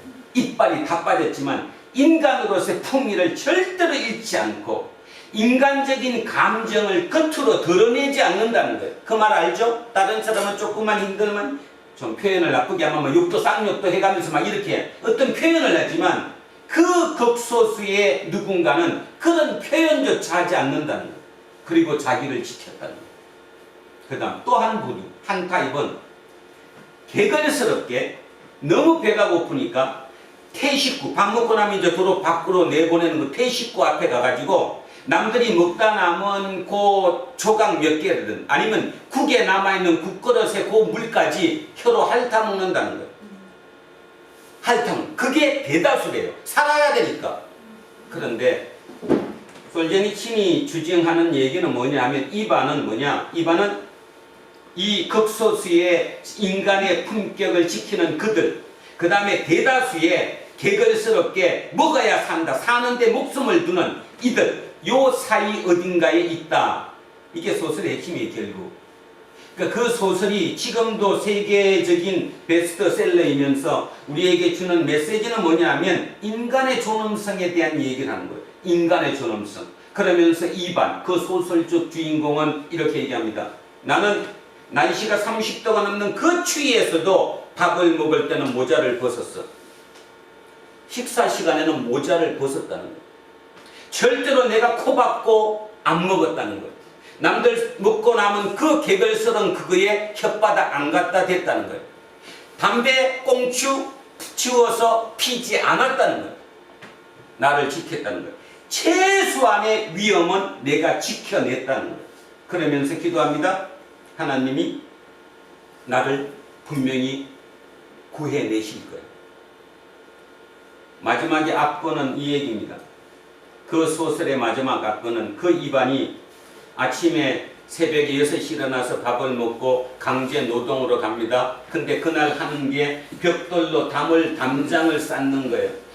담장을 쌓았어요. 자, 저녁 되면 이제 집으로 그 수용소로 돌아가야 되니까 수용소로 돌아가는 그 일이 끝나고 그 자기가 한 일을 쳐다보면서 욕을 하는 게 아니라 뭐라고 얘기하냐 하면 해가 너무 짧네. 내가 오늘 쌓은 것도 몇 개 안 되는데 벌써 돌아가야 할 시간이야? 그러면서 거기에 한 발 뒤로 물러서서 쳐다보면서 아직까지 내 이 일손은 녹슬지 않았구만. 이 표현이 그 이반 데니소비치라는 그 소설의 하이라이트입니다. 무엇을 의미하죠? 솔제니친이 거기에서 우리에게 주는 메시지가 뭐죠? 어떤 열악한 환경, 암흑, 캄캄한 뭐 도대체 절망, 희망이라고는 이만큼도 없는 그곳에서도 희망을 보는, 빛을 보는 누군가는 있다는 거예요. 근데 그 빛을 어떻게 봤냐의 문제라는 거죠. 어떻게 봤을까요? 자기를, 품위를, 자기의 위신을, 자기의 최소한 양심을 버리지 않았다는 거예요. 품격을 버리지 않았다는 거예요. 그러면서 인간은 이런 동물이라는 거예요. 일맥상통하지 않습니까? 아브라함과? 저는 그거를 읽으면서 그분이 물론 기독교 신앙으로 그걸 썼는지 아니면 진짜 자기 체험을 바탕으로 그게 썼는지는 모르겠지만 거기는 저기서 저는 기독교 신앙을 봤습니다. 그래, 그게 기독교 신앙이에요. 우리는 어떤 기도를 하느냐 하면 그런 수용소에서 어떻게 벽돌을 그렇게 힘들게 쌓아놓고 오늘 시간이 너무 짧고 조금 더 요것밖에 못했어 할 수 있냐는 거예요, 인간이. 그런데 솔제니치는 얘기하는 거예요. 인간이기 때문에 할 수 있다는 거예요. 인간이기 때문에 그 얘기를 할 수 있다는 거예요. 그래서 니체로 돌아갑니다. 어느 철학자가 얘기했던 것처럼 내가 누구인가를 먼저 알고 두 번째 내가 처한 이 상황을 의미를 부여할 수 있다면 그는 행복하다. 그러면 소설 속의 이반은 자기가 누구인가를 어떻게 알았을까요? 자기를 대수롭지 않은 그냥 동물 중에 하나로 알았을까요? 아니면 진짜 하나님의 자녀라고 알았을까요? 하나님의 자녀라고 알았겠죠. 그리고 내가 하나님의 피조물임을 알았고 내 생명은 내 마음대로 하는 게 아니라는 걸 알았고 알았으니까 거기에 그 노동에 남들은 다 불평투성에 어떻게 하면 조금 편할까는 그곳에서도 그 표현을 할 수 있지. 벌써 가야 돼? 벌써 내가 돌아가야 돼? 오늘 요것밖에 못했는데 아직도 내 손은 쓸만하구만. 행복감을 느낄 수 있다는 거예요. 그게 인간이라는 거예요. 코로나를 지나고 나서 우리가 하나님께 돌아가고 하나님이 누군가에 대한 얘기는 저는 여기에서 그 얘기 말씀을 드렸다고 생각합니다. 우리가 그 하나님으로 회복하지 못하면 영원히 말짱 도루묵인지도 모릅니다. 실은. 왜냐하면 세상에 비가 내리면 나만 비를 안 맞을 수는 없는 거거든요. 세상에 햇빛이 내리치면 나 햇빛도 맞아요. 바람이 불면 남들 맞듯이 나도 바람을 맞아야 되고, 나만 예외는 없는 거예요. 내 자식만 바람 안 맞히고 내 자식만 눈도 안 맞히고 비도 안 맞히고 뭐 모두 안전하게 보호해준다. 그 개념의 신은 이제 버리셔야 된다는 얘기를 하는 거예요. 그래서 제가 그걸 생각하면서 어젯밤에 문득 이게 떠올랐어요. 그래서 예수님이 그 갈릴리 촌 진짜 흑암 속에 있는 밑바탕 생명, 하루 삶이 어려운 그들에게 첫 설교 뭐였어요? 행복하여라. 행복할 수 없는 사람한테 행복하여라. 가난한 자들아, 또는 심령이 가난한 자들아, 또는 마음이 가난한 자들아, 천국이 또는 하나님의 나라가 너희들 거다. 이제 해석 한번 해보십시오. 예수님이 그 갈릴리 그 힘겨운 하루의 삶을 지탱하기가 너무나 어려운 그들에게, 야 그래? 그러면 내가 오늘부터 너한테 밥 줄게, 직업 줄게, 나 따라와, 내가 너희들 다 먹여 살릴 수 있어. 그러지 않고 행복하여라. 듣는 사람이 쇼크 아니었어요? 내가 어떻게 행복해? 밥 굶은 지가 지금 3일째인데 어떻게 행복하냐고. 근데 예수님은 그 군중들 앞에서 행복하여라. 가난한 자들아, 하나님의 나라가 너희 거다. 방점은 하나님의 나라라고 저는 생각합니다. 왜냐하면 그 사람들이 지금 불행하고 그 사람들이 힘든 이유는 어디에서 힘든 거예요? 지금 세상에서 힘들잖아. 세상 나라에서 힘든 거잖아요. 그런데 예수님이 그들에게 행복하여라, 분명히 행복하라고 그랬어요. 그러면 세상 사람들의 세상의 나라의 기준으로 하면 행복하려면 오늘 밥을 든든하게 먹어야 되고, 먹을거리가 우리 집에 쌓여야 되고, 우리 자식들이 튼튼해야 되고, 좋은 학교 다녀야 되고, 내 사업이 오늘도 매출이 막 늘어나갖고 기쁨이 이렇게 막 입이 위로 찢어져야 행복하구나 이렇게 느끼는 게 세상의 기준이에요. 그런데 예수님은 행복하여라 가난한 자들아, 행복하여라 심령이 가난한 자들아, 하나님의 나라가 너희 거다. 자, 세상의 나라가 너희 거다예요? 아니면 하나님의 나라가 너희 거다예요? 하나님의 나라가 너희 거다. 그 하나님의 나라는 하나님의 생명으로 살아가는 것 아니에요. 내 생명이 하나님 거니까.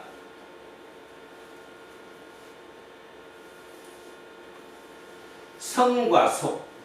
작가 이름은 기억 안 납니까? 스탕달인가? 스탕달은 적과 흑이지. 성과 속. 성과 속. 우리 그런 말 씁니다. 성스럽다, 속되다. 성은 뭐고 속은 뭘까요? 성은 초월함이죠. 속은 현세예요. 그러면 속에서 성에서 속이 나와요? 아니면 속에서 성이 나와요? 어디서 뭐가 나와야 되는 거예요? 성에서 속이 나올 수는 없는 거고 속에서 성이 나오는 거죠. 그래서 우리는 속에 사는 거예요. 지금 이 속에서 뭘 드러내려고? 성을 드러내려고. 그게 우리의 소명이에요. 이반은 그 수용소, 그죠? 강제노동 수용소에서 그 고통 속에 있으면서도 그 속에서 뭐를 드러낸 거예요? 성을 드러낸 거예요. 이게 인간이에요. 개는 못해요. 고양이도 못해요. 인간은 할 수 있어요. 이게 인간이에요. 이게 인간이 위대한 존재예요. 그런데 이 인간이 이 생각을 잃어버렸어요. 눈에 보이는 걸로 말해서 머리를 잃어버리고 눈만 밝아졌어요. 멋있는 거, 맛있는 거, 멋들어지게 보이는 거, 여기에 모든 게 팔렸어요. 숫자화가 돼가지고 양적으로 숫자가 늘어나는 것은 무조건 좋은 거예요. 아파트 20억이 30억 되고 나니까 그날 밤 잠이 안 와, 그죠? 잠이 얼마나 기쁜지. 미친 짓이잖아요. 영원할 수 없으니까 그게 영원하다면 되지. 집값이 아무리 뛰어도 인간이 거기에 맞춰가지고 계속 행복감을 느끼지 못한다는 거예요. 예수님의 얘기는 그 얘기. 예수님의 얘기는 행복하는 것은 세상의 나라에서 세상의 기준으로 행복은 영원하지 않다. 행복은 하나님의 나라에 있다. 그럼 하나님 나라가 뭐냐? 하나님 나라는 생명이 네게 아니라 하나님 거라는 데 맡기는 곳에 있다. 내 생명이 하나님 거라고 생각하면 내가 뭐가 두려워? 내 삶이 뭐가 찝찝해? 내게 하나님 건데, 하나님 주인이 하나님인데 결국 주인이 나를 잡아줄 건데. 그래서 오늘 설교 제목이 저거예요. 제목 한번 읽어보세요. 뭐였어? 또 잊어먹을까봐. 맨날 하고도 잊어먹으니까. 뭐예요? 하나님의 열심으로 빚어지는 우리의 미래는. 우리의 미래는 내가 빚는 게 아니라는 거예요. 내가 아무리 열심히 노력한다고 내 목적대로 되는 게 아니라는 거예요. 자기 욕심대로 다 이룰 수만 있으면 세상에 불행한 사람이 어디 있어? 또 목적을 설사 이뤘다 해도 나 모든 게 행복하지도 않고 단지 최선을 다해서 살아야지만 가장 중요한 거 내가 피조물이라는 생각을 가지라는 거죠. 그러면 내 생명의 미래 끝을 하나님이 책임지고 하나님이 나를 믿는다는 거예요. 그 믿음을 우리는 지금 회복해야 될 것이라고 믿습니다. 그러면 코로나가 그렇게 두렵진 않습니다. 코로나 주사 잘못 맞고 죽으면 어떻게? 잘못되면 어떻게? 그래서 맞지 않는, 그리고 끝없이 항변합니다. 맞고 안 맞는 건 내 자유야. 글쎄요. 과연 그게 자유일까요? 맞지 않은 그에 대해서 다른 사람이 얼마나 지금 불안해하는지는 생각해 보질 않는 거니까. 하여튼 이 모든 우리의 삶 속에 있는 모든 것이 여기로부터 근원이 이루어진다는 사실이지요. 그래서 두란노 공동체 우리 모든 식구들에게 다시 한번 진심으로 한번 부탁드립니다. 물론 하나님의 선물로 믿음도 생기고 내 마음속에 어떤 깨달음도 하나님의 선물임은 틀림없습니다. 그런데 그 하나님의 선물일지라도 성령이 내 속에 역사하기 위해서는 내가 그분께 마음을 열어야 역사하지, 내가 마음이 닫혀있는 데서 강제로 그런 역사는 일어나지 않는다는 거예요. 그게 인간의 자유의지입니다. 내 자유의지에 의해서 성령을 받아들일 수도 있고 악령을 받아들일 수 있는 거예요. 나는 가만히 있는데 하나님이 나를 빚으신다고 무조건 강제적으로 우리를 주물르시지는 않으신다라는 거지요. 그는 뭐 성경에 많은 부분에 그런 표현이 다 돼 있습니다. 그죠? 하나님의 은혜는 마음이 열린 자에게 들어가는 것이지 마음이 닫힌 자, 하나님을 거부하는 자에게 은혜가 들어갈 수 없다라는 거예요. 아까 얘기했던 행복하여라 가난한 자들아 하나님의 나라가 너희의 거다. 이 문구가, 이 하나님의 말씀이 내 속에 진짜 들어오면 아까 이반처럼 그런 환경 속에서도 기쁨을 느낄 수 있고 행복을 느낄 수 있는 게 인간이라는 얘기인데, 그걸 어떻게 생각하느냐 하면 오늘 일단 100만 원만 줘봐. 그럼 내가 기뻐해갖고 그냥 하나님 나라, 하나님 교회 열심히 댕길게. 우리는 그렇게 하는지도 몰라요. 좀 많은 경우에 믿음이라는 걸 그거의 믿음이라고 생각하는지도 모른다는 거죠. 그래서 그런 면에서 따져서 이번 코로나는 우리를 다시 살리는 하나님의 기적이라고 저는 생각합니다. 아까 이사야로 돌아가서 바벨론 포로가 되었던 그것이 이스라엘 민족 입장에서는 자기의 신이 자기를 버린 신을 도대체 이해할 수 없는 그런 일이었지만 지나고 나서 생각해 보니까 그것이 이스라엘을 더 강하게 만들 수 있는 기회였다는 거지요. 그런데 그들은 다시 그 신관을 좁혀서 히브리 민족, 자기 민족으로 좁혔어요. 결국은 예수님이 이 땅에 오셨죠. 그들은 그 예수님의 답을 알면서도 그냥 죽였어요. 왜? 자기의 기득권을 지키기 위해서. 그리고 이스라엘은 멸망했습니다. 지금 다시 생긴 저 이스라엘이 뭐냐고 묻겠죠. 대답하기 참으로 곤란하지만 글쎄요. 진짜 하나님의 뜻일까요? 모르는 일입니다. 인간의 의지와 노력이었는지 하나님의 축복이었는지 더 두고 볼 일이지요. 그러나 지금까지의 상황만 본다면 하나님은 많이 안 계신 것 같습니다. 그 속에. 오직 내가 살기 위해서 다른 사람을 다 죽여야 하는, 그죠?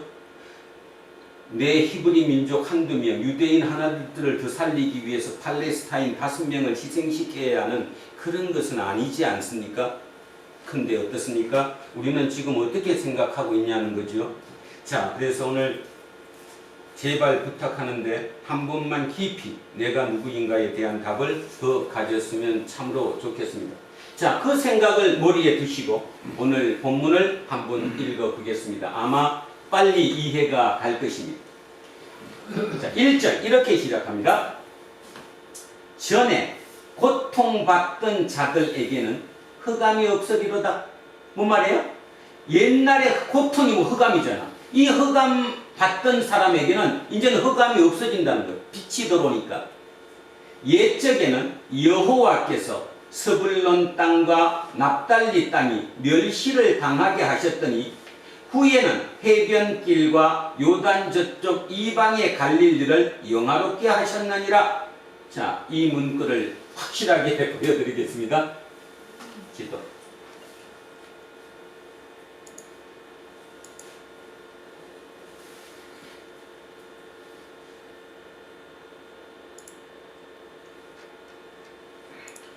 자, 여기 잠시 보십시오. 그래도 이렇게 시각적으로 한번 보시면, 자, 여기 갈릴리죠? 우리에게는 갈릴리. 여기를 중심으로 사역하셨어요, 예수님은. 자, 여기가 스불론입니다. 여기가 납달리입니다. 지금 옛날에 스불론과 납달리가 고통 속에 있었다고 얘기합니다. 그거를 이해 한번 해보십시오.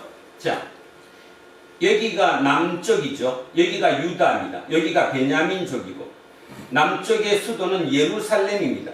자, 지금도 마찬가지고 예전도 마찬가지고 중심이 수도죠. 서울, 수도를 중심으로 가까이 있으면 좋은 것이지만 거기로부터 멀리 떨어진 변방들이 힘든 곳이죠. 자, 여기를 기준하면 북쪽은 에브라임이 중심이었는데 여기는 세 번째 왕부터 누가 기억하시나 봐야지.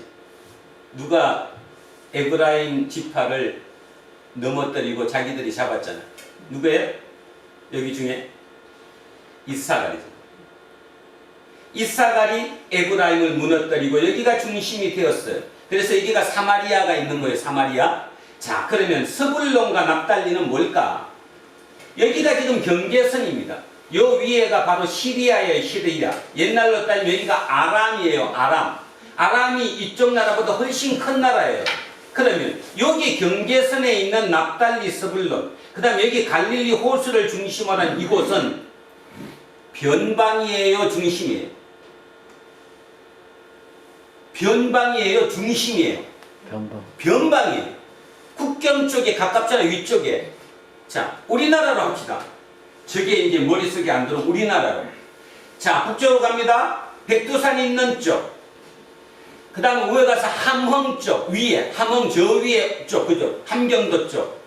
그쪽이 지도상으로는 우리 그림으로 이렇게 나와 있고, 여러분이 역사책에 배울 때, 세종대왕 때, 누구예요? 김종서의 뭐 사금육진, 뭐 이런 식으로 배웠지만, 실제로 그 땅에 사는 사람들이 오늘은 누구 땅이었다가, 조선 땅이었다가, 내일은 거란의 땅이었다가, 모레는 말갈의 땅이었다가, 그죠? 걸피는 여진의 땅이었다가, 그 땅은 이기는 쪽의 땅이었어요.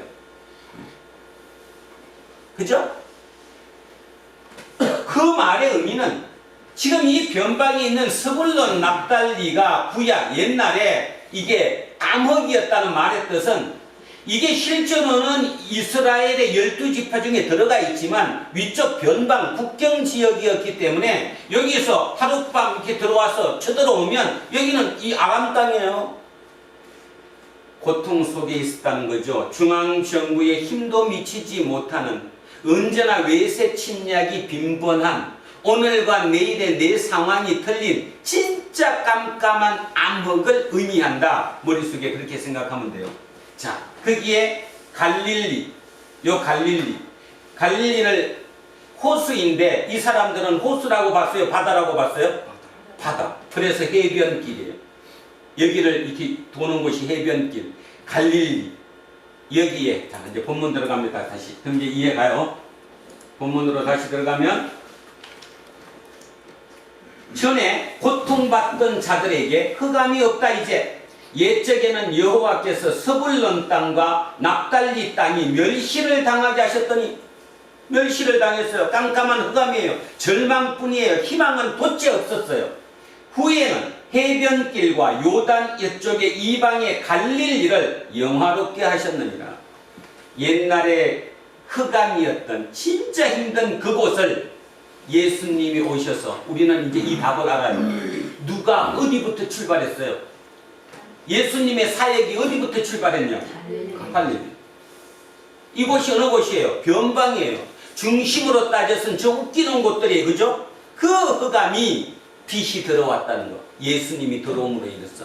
그러면 예수님이 들어왔다는 말, 예수님이 여기 들어오니까 갑자기 여기 경제력이 부강해지고 군사력이 세지고 했어요? 그 뜻이 아니잖아요. 말 그대로 생각이 바뀐 거잖아요. 관점이 바뀐 거잖아요. 자, 흑암에 행하던, 그러니까 흑암, 깜깜한 곳에 있던 백성이 빛을 보게 되고 사망의 그늘진 땅에 거주하던 자에게 빛이 비친다. 결국 이 납달리 스불론 이 삶 자체가 너무 힘들던 이 땅에 예수 그리스도가 들어오셔서 빛이 비쳤다. 여기서 빛은 예수를 의미하겠죠. 자, 3절 갑니다. 주께서 이 나라를 창성하게 하시며 그 즐거움을 더하게 하셨으므로 추수하는 즐거움과 탈취물을 나눌 때의 즐거움같이 그들이 주 앞에서 즐거워한다. 즐거움이 어느 정도냐? 추수하는 즐거움. 저도 이제 지난주에 추수 이제 완전히 다 끝냈는데 뭐 예전만큼 즐거움은 없지요. 예전에 진짜 밥 굶을 때, 배고플 때 추수하고 나는 그 추수의 기쁨. 아, 이제 우리는 먹고 살만하다. 몇 달은 살 수 있다. 그 기쁨. 그 다음에 탈취물을 나눈다. 옛날은 전쟁을 했으니까 전쟁을 해서 상대를 이기고 나면 그 상대의 노량물을 가지고 논았잖아요. 그죠? 그 탈취물을 논았어요. 그렇게는 그 기쁨. 그 기쁨을 느낀다는 거예요. 누구 때문에? 빛 때문에 빛. 자, 이는 그들이 무겁게 맨 멍에와 멍에 그 다음에 어깨의 채찍과 압제자의 막대기. 여기서 의미하는 게 뭡니까? 그들이 무겁게 맨 멍에 그들의 어깨의 채찍 그 압제자의 막대기. 이게 뭐예요? 이들의 지금 상황이 노예이거나 포로라는 거잖아요. 노예나 포로처럼 내 마음대로 하나도 할 수 없고 힘겨움 속에 아까 수용소에 있던 이반처럼, 그죠? 그런 상황에 있는 그들에게 주께서 꺾으시되 미디안의 날과 같이 하셨음이니이다. 미디안의 날. 시간이 없어서 깊이 못하고 짧게만 하겠습니다. 미디안 하면 여러분 속에 떠오르는 게 딱 하나 먼저 떠오르는 게 이거거든요. 미디안은 아브라함의 후처 그두라의 아들입니다. 그러니까 아브라함의 후처의 아들인데요. 이게 미디안인데 이 미디안이 여러분 머릿속에 기억하는 게 누구였냐 하면 모세가 광야로 도망가서, 그죠? 미디안 땅에 있었잖아요. 그때 그 미디안의 제사장이 이드로. 그래서 모세가 이드로의 딸하고 결혼한 거죠. 그게 미디안이에요. 그 다음에 중요한 게 뭐냐 하면 그 뒤로 넘어가서 사사기에 가면 기드온이라고 나오죠. 기드온. 그 기드온 사사가 누구를 물리친 거예요? 미디안을 물리친 거예요. 그러니까 미디안이 장장 몇 년 동안 5년인가 7년인가? 5년 동안인가? 기억이 잘 안 나네요. 5년인가 7년인가 이스라엘을 지배하고 있었어요. 그 지배하고 있던 그 길을 누구를 통해서? 기드온을 통해서 물리쳤다는 거예요. 기드온이 물리친 겁니까? 하나님이 물리친 겁니까? 하나님. 지금 그 얘기하는 거예요. 그러니까 이들은 그걸 알아들었죠. 미디안의 날과 같이 하셨습니다. 그러니까 이렇게 된 이 포로나 그죠? 노예처럼 살아가는 이 사람들에게 미디안을 쫓아냈던 것처럼 하나님이 쫓아내실 것이다 라는 얘기죠. 자, 5절. 어지러이 싸우는 군인들의 신, 피 묻은 그 도시 불의 섭같이 살라지니. 이런 게 다 타버리고 없어진다는 거. 그러면 전쟁입니까? 평화입니까? 평화. 이제 영원한 평화라는 거예요. 태워 없어진다는 말은 영원히 사라지는 거니까 이제부터는 평화가 올 거라는 거죠. 얼마나 기쁨입니까? 실제 사실이 아니라 머릿속의 생각이잖아요. 입안이 그 고통 속에서도 하나님이 나를 지켜주실 거야 믿었던 그 믿음처럼 이 사람들도 결국 이렇게 우리는 평화가 올 것이라는 믿음이죠. 이는 한 아기가 우리에게서 낳고 한 아들을 우리에게 주신 바 되었는데 그의 어깨에는 정사를 메었고 정치입니다. 정권을 메었고 그의 이름은 기묘자라 모사라 전능하신 하나님이라 영존하시는 아버지라 평강의 왕이라 할 것입니다. 그래서 오늘 저는 조금 얘기를 바꿀 테니까 잘 한번 들어보십시오. 전능하신 하나님, 영존하신 아버지, 평강의 왕. 이럴 때 전능하신, 영존하시는 평강의, 이게 뭐예요? 형용사잖아. 명사를 그죠? 돕는 형용사죠. 같은 개념으로 이 기묘자라 모사라 여기 끊었는데 영어 성경에는 이걸 붙였습니다. 기묘한 모사다. 이게 형용사가 돼야 된다는 거죠. 기묘한 모사. 그래서 영어 성경은 원더풀 카운셀러라고 나와 있습니다. 원더풀 카운셀러. 해석 빨리 해보세요. 원더풀 카운셀러. 위대하고 경이롭고 그죠? 원더풀. 그 다음에 카운셀러. 우리를 카운셀러 한다니까. 위로하고 우리를 고쳐주시고 그죠? 카운셀러. 그래서 이 아기가 태어났는데 이 아기가 이름이 뭐냐 하면 앞에 이름이 뭐였는데 지난번에 이름 하나님이 우리와 함께 계신다. 뭐였어요? 임마누엘이었는데 그 임마누엘이라 불렀다는 것은 우리가 복덩이라고 부르듯이 부르는 거라고 했어요. 이제 그 임마누엘의 이름이 나오는 거예요. 첫째 이름은 원더풀 카운셀러, 두 번째 이름은 전능하신 하나님, 세 번째 이름은 영존하신 영원히 존재하는 아버지, 평강의 왕. 이분이 오셔서 이분이 우리를 뭐 한다는 거예요? 정상, 통치한다는 거예요. 이분이 통치한다는 거예요. 그러면 저 나라를 우리는 뭐라고 부르는데? 하나님의 나라. 이게 하나님의 나라라는 거예요. 이 하나님의 나라의 기준은 세상의 나라 기준, 속의 나라하고는 기준이 틀리다는 거잖아요. 성의 나라니까 속에서 성을 만들어내야 되니까 이 성을 만드는 이 나라, 이 나라의 왕이 우리에게 왔다. 자, 7절. 그 정사와 평강의 더함이 무궁하며 영원하며 다윗의 왕자와 그의 나라에 군림하여 그 나라를 굳게 세우고 지금 이후로 영원히, 자 중요한 거 이게 나왔어요. 정의와 공의로 그것을 보존할 거다. 하나님의 나라는 정의와 뭘로? 공의로. 그런데 지금 세상의 나라는 정의와 공의가 이루어지지 않아요. 끝없이 얘기해요. 그래도 나는 정의로 그렇고 나는 공의를. 아직도 미완성이라는 거죠. 세상의 나라이니까. 그러면 여러분, 특별히 이 젊은 친구들 생각 잘 해보세요. 남이 내가 아닌 남이 정의롭고 공의로운 저 나라를 이 세속에 이곳에 만들어내주면 나는 그냥 거기서 누리고 살겠다. 이것이 예수쟁이에요. 아니면 내가 내 몸으로 예수의 그 하나님 나라의 기준을 내가 이 세상에 펼치겠다, 행하겠다. 어느 게 예수쟁이에요? 알아듣죠, 그죠? 당연히. 근데 지금 우리는 뭐냐면 알아는 듣는데 그걸 행하지 않는다는 거예요. 하나님 나라, 세속의 나라에 성의 나라를 만들어내려면 우리가 거기에서 행해야 된다는 거예요. 내 몸으로. 근데 왜 못하죠? 생명이 내 거니까. 생명이 내 거니까 다치면 어떡해? 나만 힘든 거 아니야? 이렇게 생각하니까. 근데 이 생명의 원천이, 근원이, 이 생명이 내 게 아니라 하나님 것이라고 생각하면 당연히 내가 그 하나님의 뜻을 이 땅에 실천해야지. 공의와 정의를 우리가 실천하는 거예요. 그래서 이 땅을 하나님의 나라로 만들 거라는 거예요. 그러면서 마지막에 이 얘기합니다. 만군의 여호와가 열심히 이를 이루시다. 뭐 말이에요? 포기하지 않으신다는 거잖아요. 하나님은 절대로 포기하지 않으신다는 거잖아요. 그 하나님이 열심히 결국은 이 하나님 나라를 이루고 말 거다. 아직까지는 ing예요. 진행형.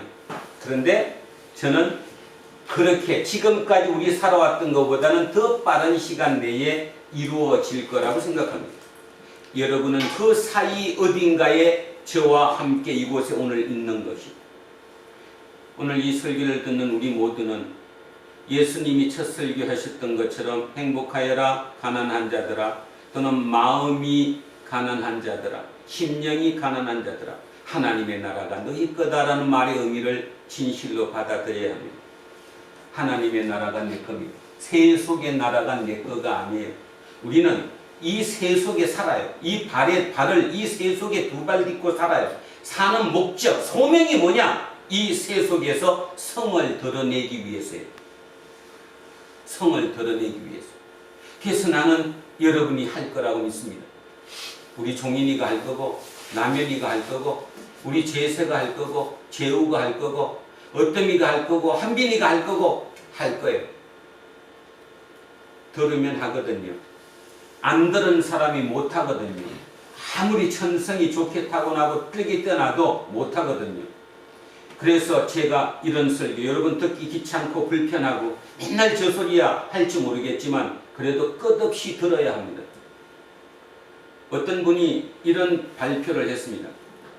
영끌, 비투 해가면서 젊은 친구들이 아파트에, 코인에, 주식에 투자를 합니다.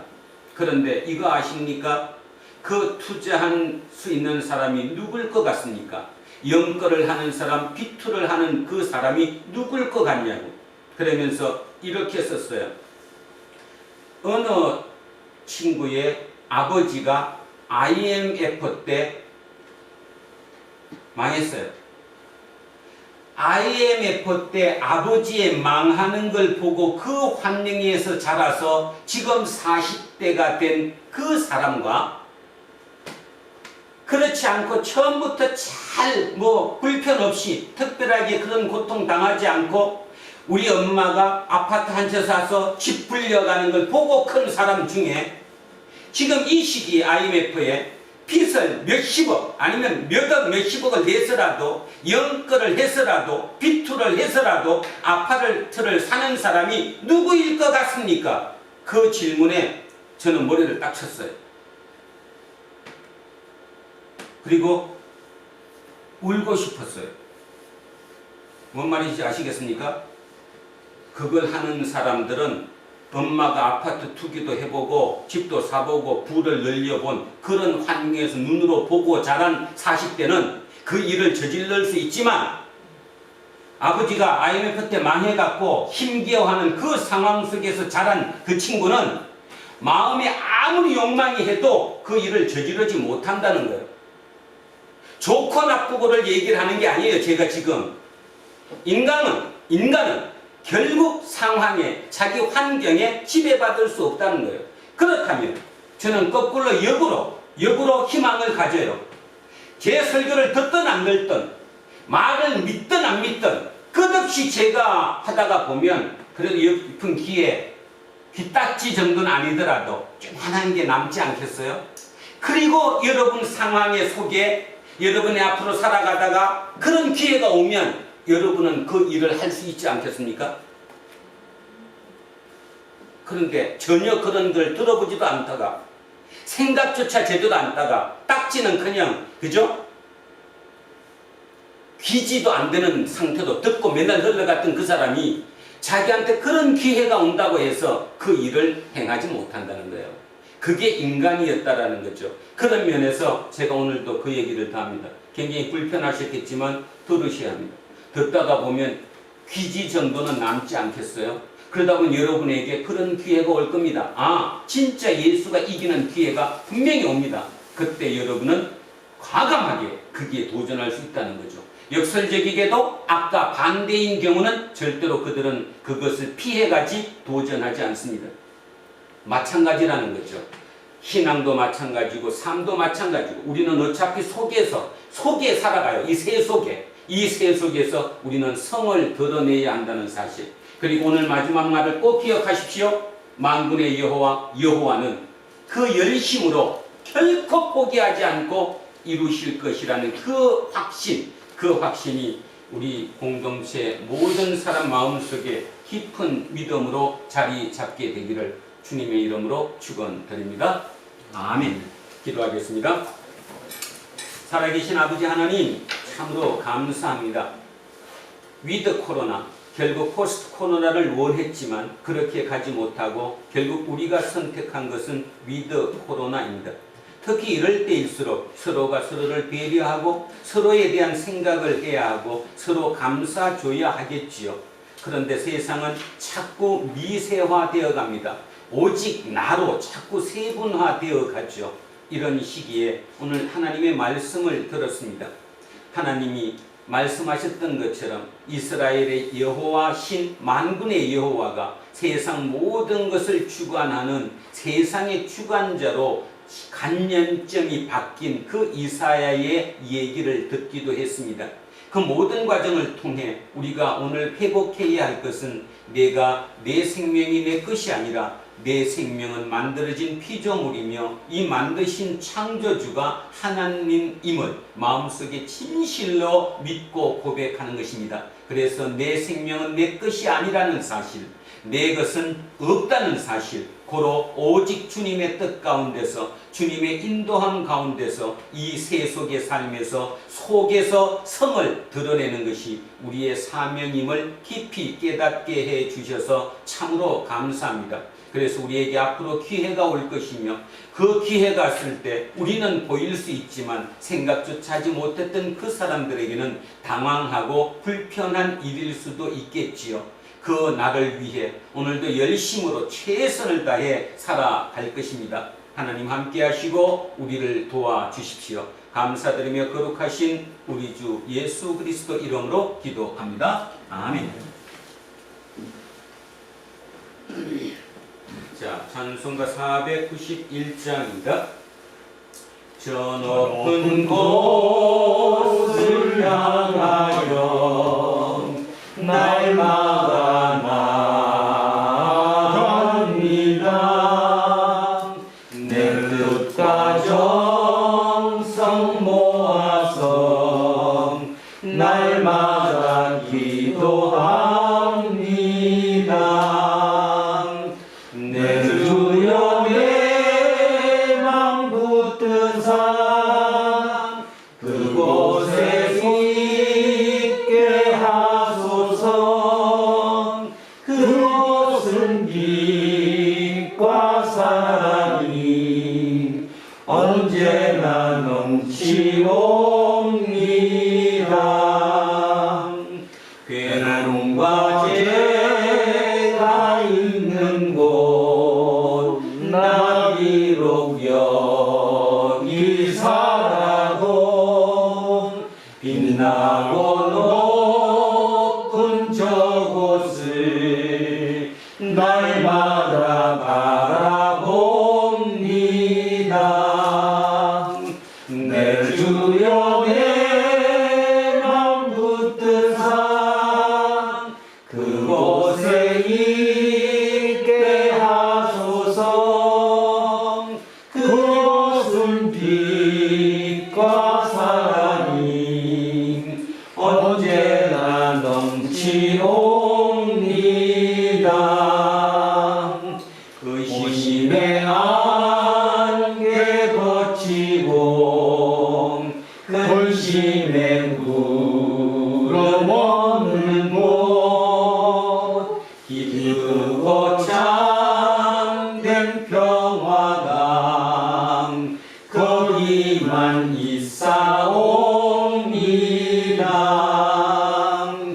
내 주여 내 맘 붙드사 그곳에 있게 하소서. 그곳은 빛과 사랑이 언제나 넘치옵니다. 험하고 높은 일을 싸우며 나아갑니다. 다시금 기도하오니 내 주여 인도하소서. 내 주여 내 맘 붙드사 그곳에 있게 하소서. 그곳은 빛과 사랑이 언제나 넘치옵니다.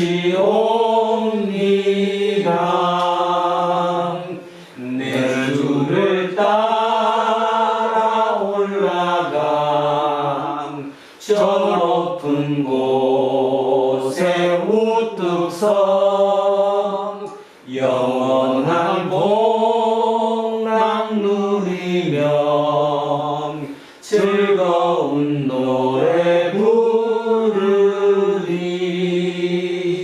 내 주여 내 맘 붙드사 그곳에 있게 하소서. 그곳은 빛과 사랑이 언제나 넘치옵니다.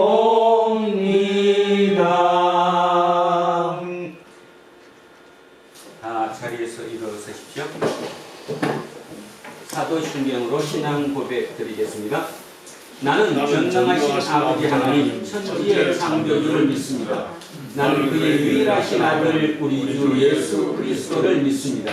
그는 성령으로 잉태되어 동정녀 마리아에게서 나시고 본디오 빌라도에게 고난을 받아 십자가에 못 박혀 죽으시고 장사된 지 사흘 만에 죽은 자 가운데서 다시 살아나셨으며 하늘에 오르시어 전능하신 아버지 하나님 우편에 앉아 계시다가 거기로부터 살아있는 자와 죽은 자를 심판하러 오십니다.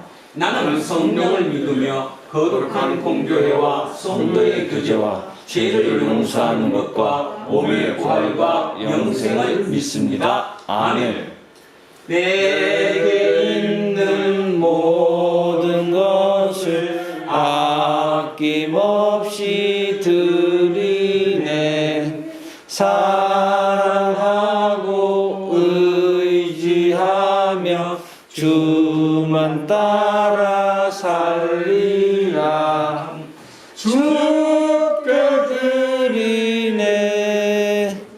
주께 드리네.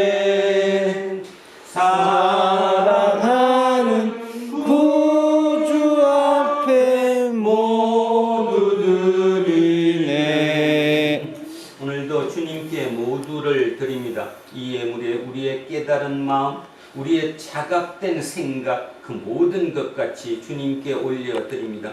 오늘 특별히 생명이 내 것이 아니라는 참으로 어렵지만 우리는 스스로 자각하지 못하는 그것, 순간순간마다 내가 내 것이 아님을 자각하며 살겠다고 하는 그 다짐까지 함께 이 예물에 담아 주님께 올려드립니다.